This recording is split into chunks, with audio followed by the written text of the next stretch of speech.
গত 15-20 দিন দূরে মাগির দালাল ইকবাল ফেসবুকে ছাড়তাছে যে তাকে নারায়ণগঞ্জ স্বেচ্ছাসেবক লীগের দায়িত্ব দেওয়া হয়েছে।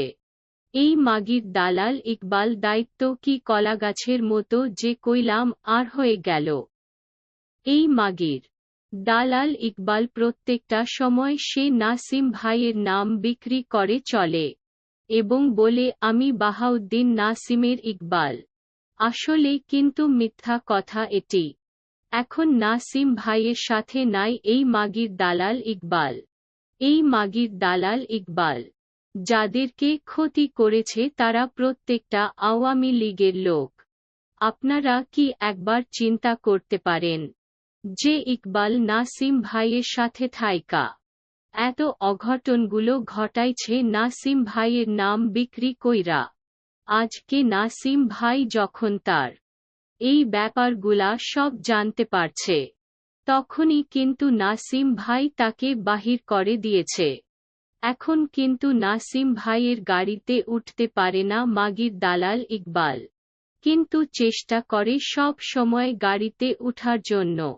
স্বেচ্ছাসেবক লীগের সভাপতি এবং সেক্রেটারি আমি আপনাদেরকে বলতেছি, যেই জায়গায় নাসিম ভাই তাকে বাহির করে দেওয়া হয়েছে ওই জায়গায় কেন আপনারা তাকে নিয়ে দলের পথ দেওয়ার অযথা চেষ্টা করেন?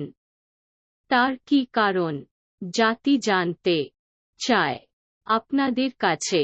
ইকবাল একটা মাগির দালাল, এটি কোন গোপন রাখার কথা না, বা এখানে কোন গোপনীয়তার কিছুই নেই। যা সত্য তাই বলতেছি। তাহলে কেন এই মাগির দালাল ইকবালকে দলে পদ দেওয়ার অযথা চেষ্টা করা হইতেছে? তার কারণ কি জাতি জানতে চায় আপনাদের কাছে।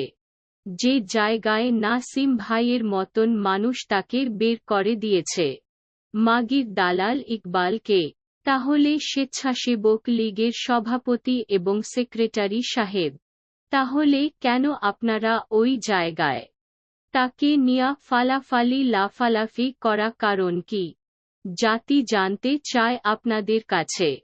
দেখেন স্বেচ্ছাসেবক লীগের সভাপতি এবং সেক্রেটারি সাহেব, আমি আপনাদেরকে বলছি যে এখানে কোন মিথ্যার আশ্রয় নেওয়া হয়নি, যা সত্য তাই বলতেছি।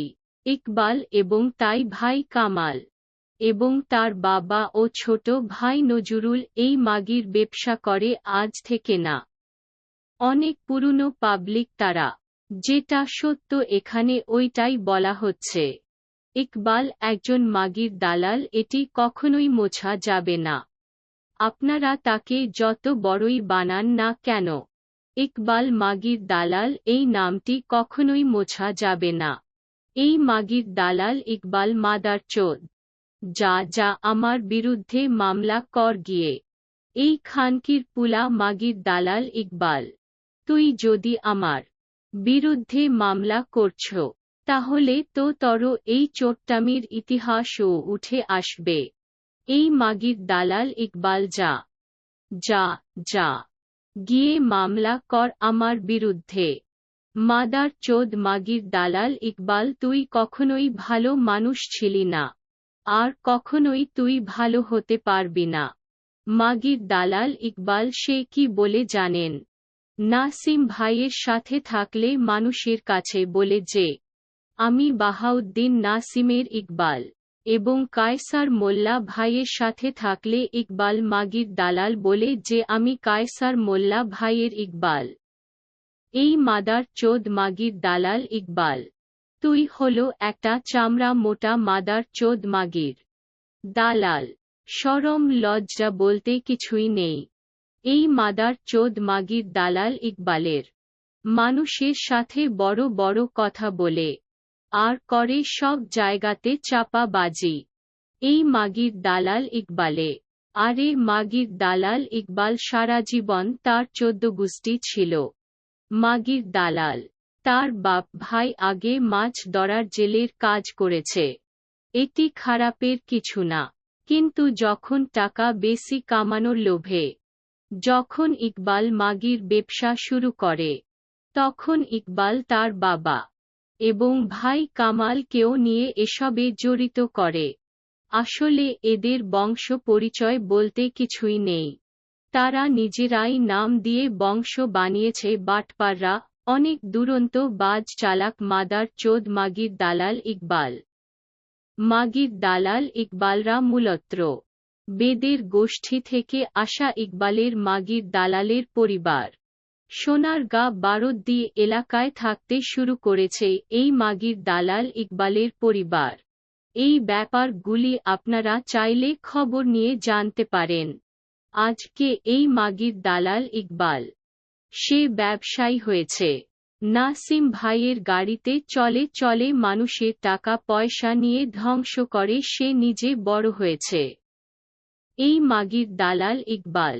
আর যখন নাসিম ভাই এই সব ঘটনা ইকবাল মাগির দালালের হিস্টোরি জানতে পারছে পড়ে, তাকে আর নাসিম ভাইয়ের কাছে যেতে মানা করে দেওয়া হয়েছে। কিন্তু নাসিম ভাইয়ের গাড়িতে থাকতে না পারলে টাকা কিভাবে আসবে? তাই তো ইকবাল মাগির দালাল সব সময়ে চেষ্টাতে থাকে। কারণ নাসিম ভাইয়ের সাথে থাকলেই তো মানুষের কাছে গিয়ে চাপাবাজি করে টাকা পয়সা হাতানো যাবে। ওই কুত্তার বাচ্চা মাগির দালাল ইকবাল। ওই মাগির দালাল ইকবাল মাদারচোদ। ভালো হয়ে যা। তর ছেলেটাও বাটপার। তর বউ তো আরো বড় চাপাবাজ। মাগির দালাল ইকবাল কি চাপা মারে? এর থেকে দ্বিগুণ বেশি চাপা বাজি করে ইকবাল মাগির দালালের বউ।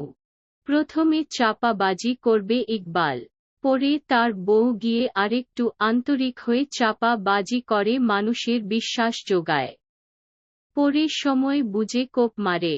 ইকবাল মাগির দালালের বউ হল বাস্তবে একটা মানুষরূপী খানকি। প্রতিটা অন্যায় ইকবালের সাথে জোর দেয় এই মহিলা। এই মাগির দালাল ইকবালের বউ তুই মা জাতির কলঙ্ক।